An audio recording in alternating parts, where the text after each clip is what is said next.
Internet is a great way to communicate and collaborate with people online. In today's society, many people use different types of social media platforms such as Facebook, Instagram, Snapchat, or any dating apps. It is important to have internet safety while being on the internet.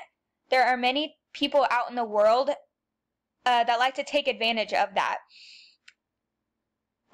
Such as like stealing other people's information or being predators. And when you think of predators, the first thing that comes to mind is probably a creepy older man. But actually, most predators are young male adults.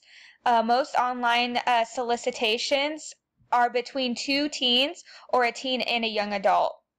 31% of all identity theft complaints were made by young adults. According to a CNN article, there was a case where a teenage girl made a relationship with a college boy on a dating app. The teenage girl was only 13 years old, and when she wanted to expose their relationship, he unfortunately stabbed her to death.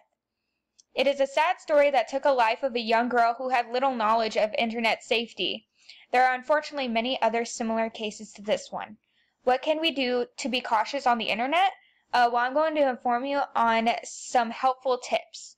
1, keep your online identity a secret, so don't give out any information such as your address or your phone number to anyone unless you know that it is secure.